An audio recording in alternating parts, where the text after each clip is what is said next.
بسم اللہ الرحمن الرحیم۔ آج کے ویڈیو لیکچر میں 8ویں جماعت کے طلباء و طالبات کا خیر مقدم ہے۔ مضمون اردو ہے، عنوان ہے سگریٹ نوشی کی tabah کاریاں، اور آج کا موضوع بھی یہی ہے۔ پیارے بچوں، پچھلا ویڈیو لیکچر آپ کو یاد ہوگا۔ آج ہم آگے بڑھتے ہیں۔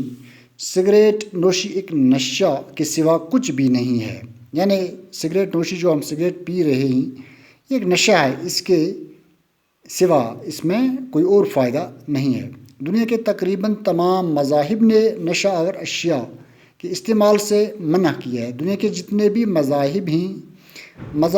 مذہب کا جمع ہے، جتنے بھی مذاہب دنیا میں ہیں، انہوں نے اس گندی چیز کے استعمال سے منع کیا ہے۔ سگریٹ نوشی بھی تمام عالمی مذاہب کی نظروں میں ایک بری چیز ہے۔ جتنے بھی مذہب دنیا میں ہیں سب سگریٹ کو برا قرار دیتے ہیں۔ اس نشے کے مضر اثرات کی اگر گنتی کی جائے تو ایک طویل فہرست تیار ہوگی۔ اس نشے کی اگر ہم دیکھیں اس نشے میں کتنے نقصان ہیں، سگریٹ پینے میں کتنے نقصان ہیں، اگر ان نقصانوں کی ایک فہرست تیار کی جائے تو ایک لمبی فہرست تیار ہوگی۔ سگریٹ نوشی صحت کو بیکار کر دیتی ہے۔ آپ سب لوگ جانتے ہیں صحت اللہ کی ایک نعمت ہے، اس کی ہمیں قدر کرنی چاہیے، لیکن سگریٹ نوشی اس کو بیکار کر دیتی ہے، اس نعمت کو، اس صحت کو بگاڑ دیتی ہے، اور بے شمار قسم کی بیماریوں کو جنم دیتی ہے۔ مختلف قسم کی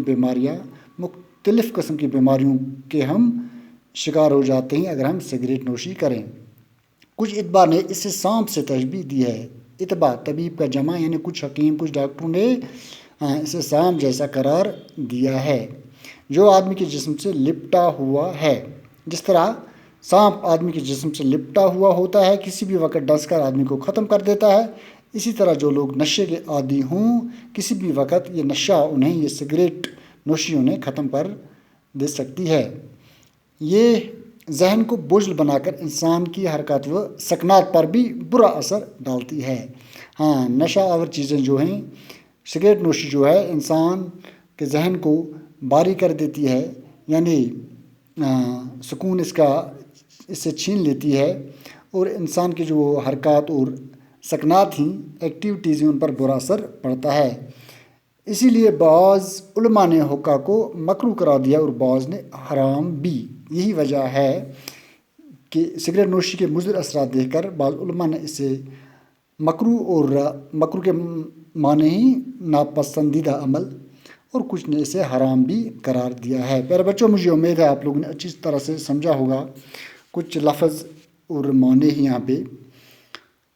لفظ معنی طویل، اس کے معنی لمبا، فہرست، اس کے معنی چیزوں کی تفصیل، بوجھل، اس کے معنی ہی بھاری وزن، واحد جمع، واحد ایک کو کہتے ہیں اور جمع ایک سے زیادہ کو کہتے ہیں۔ مذہب، اس کا جمع ہے مذاہب۔ حرکت، اس کا جمع ہے حرکات۔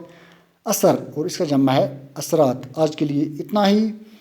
آپ لوگوں کا بہت بہت شکریہ۔